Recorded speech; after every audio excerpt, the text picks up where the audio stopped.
Good morning, good afternoon, and good evening, wherever this video may find you. It's me, your boy Gavin again, and we are also on the backside of East Canyon, again, in the winter, again. But it's fine because this road is actually open year-round, which is great.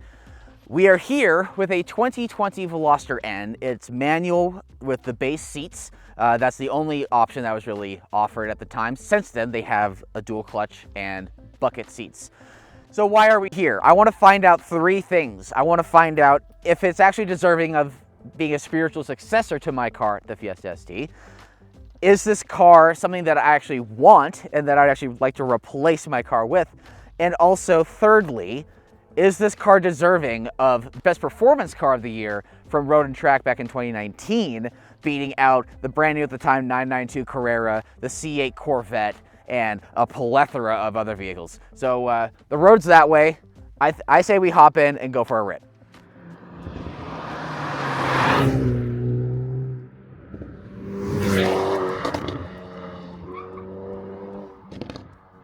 All right, this car has some mighty shoes to fill. I hold the Fiesta ST to such a caliber that I can't stop talking about it, and I have to refer to it, I feel like, with this car because it's the only thing I've really driven since that I feel like actually fills its shoes and actually achieves the goal without having some sort of massive compromise, such as like a car that understeers or just something that feels dull. And the crazy thing about this car, you hear those? Oh, those are good. So in order to get the crackles, which are factory, you just put it in the N mode and you have to be above about 4,500, 5,000 RPM or so.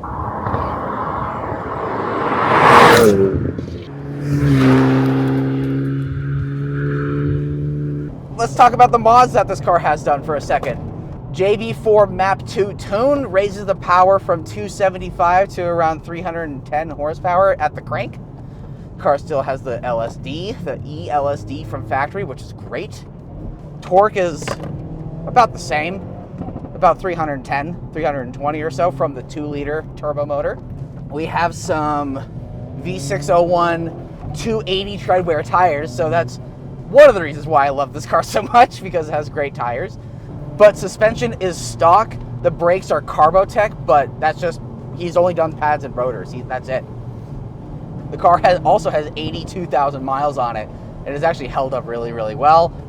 Power is a bit peaky, will be honest, but everything with the chassis and with the cornering and just the drivability of it, considering it's a hot hatch, really reminds me of the R35 GTR. Yes, you really can just put your foot down and do criminal speeds so easily. And unlike BMW with their old M2, I can just put this back into normal mode. And then there's a button on the steering wheel that says rev. You hit that, and there's your rev match turning on. So here's fifth, I'll put it to third. And it matched that perfectly. The great thing about this car, though, is you can actually finely tune even the aggressiveness of the rev match, which is hilarious to me. Carbotech brakes bring this thing back down. They bite really nicely, and considering they bite as hard as they do, are pretty quiet and are remarkably low dust.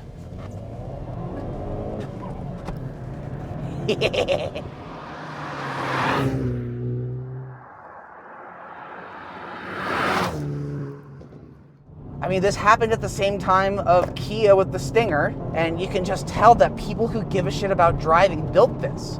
And it's not really anything I feel about, like, say, Volkswagen anymore, or a lot of other sports car brands.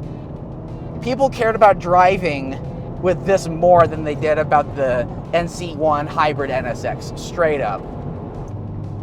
The other great thing about this car and what it has going for it is the ability to go from comfort to a quasi-aggressive setting of both engine and suspension and the rev matching, all that stuff. All the parameters are, the dynamic range of of those settings is so much broader than it is in so many other cars. Like, I'm in just the N mode, and you can even turn it up from there, but I feel like that's a really great middle ground for these canyon roads. So we're kind of in a bumpy setting right now, like that. Hit the drive mode button, and it just irons everything out. I put it in 6th. I still have the rev match mode on if I want. I can turn it off if I also want to do that.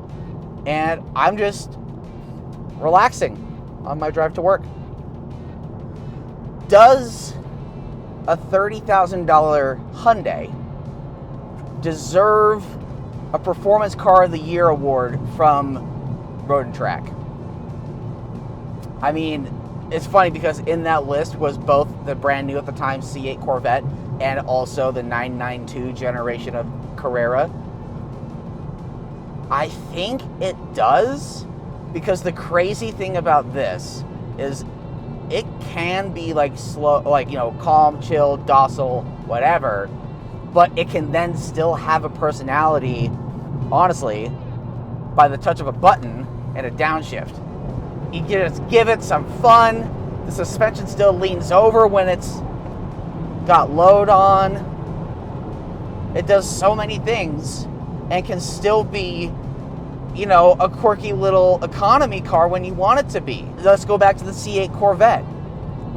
It's exciting to, you know, burst of power onto an on-ramp or something. The dual clutch is great. The engine is low revving and quiet, so it's not that entertaining. The 992 911 is just like crazy fuck you fast. It, like, considering what we drove was a stock Carrera S, it's nuts. This car can still be entertaining and still have fun. Okay, if it's a little bouncy in the N mode, that's fine. I'll just put it back into normal comfort. The rev match is still on. It still maintains that. But I don't really want to be stuck in comfort mode because we're in East Canyon. We're in the canyons today. So back to N mode we go.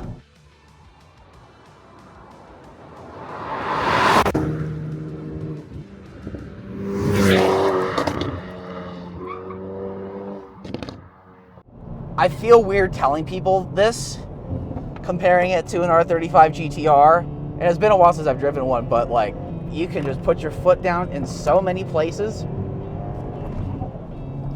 and carry so much speed through shit. Like, Jesus. Granted, this is only the stick car, and I do want to add a to be continued to this because I want to find a car with the buckets that also has the dual clutch. And basically that's most of what the cars became after 2021. Because I do feel like I'm kind of sliding out of the seats a bit. The first impression of the seats was not great. The more I drive the car, the more I don't mind it, but for someone of my size and frame, I actually do want that. Is this a worthy contender for a Fiesta ST replacement? Absolutely. And I could see myself going through so many sets of brakes and tires with one of these, just doing this relentlessly.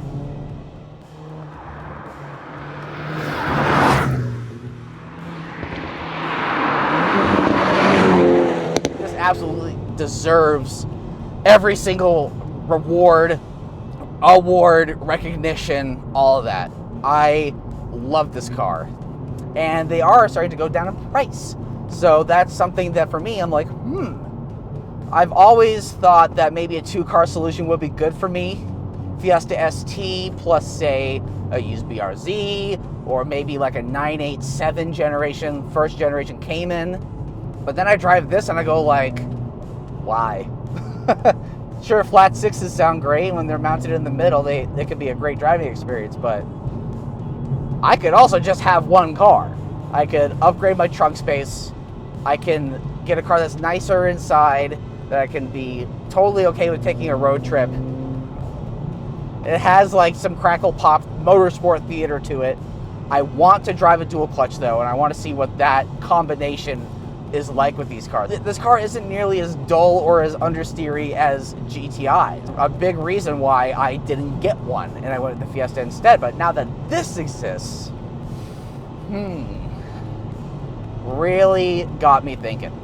The Veloster N provides so much motorsport theater to me, with the sound of the engine and the crackles and pops and the little rev light, you know, at the top when you're about to hit red line. It provides motorsport theater that a lot of people, you know, desire from sports cars, but it also is a hatch, granted with an odd amount of doors and a small back seat, but this trunk is sizable. Rev match works great there. The LSD just pulled me right through that corner. Sorry, I'm getting distracted by the amazing driving dynamics of this thing. It's just such a B-road bomber. Chuck it in. You chuck it in, and you can even put your foot down in the wrong spot, and it kind of doesn't matter. Brakes are holding up well. Steering is mega precise. It's almost too precise in a way. I feel like I had to be really on my A game when it came to rolling shots for this car because there's a little darty, but for like daily driving, it's fine. Such a good car, such a great day to be driving. It's 45 degrees at the end of winter here. Got amazing scenery in the car that just makes me want to smile the whole time. You just keep giving it steering and it follows. It's crazy. I either need to buy one of these or put a limited slip diff in my car because this is just way too much fun. That was great. It's like a video game come to life, but I'm not mad at it. Okay, I'm actually getting a little too carried away with myself. So, I think I'm going to just see you all in the next one. Like and subscribe. We have merch available if you want some of that. If you want to support what we do, that would be amazing. My palms are getting sweaty, and I think I need to get out before I actually send this too hard, like a teenager in a GTR. Because, wow. Wow, wow, wow, wow.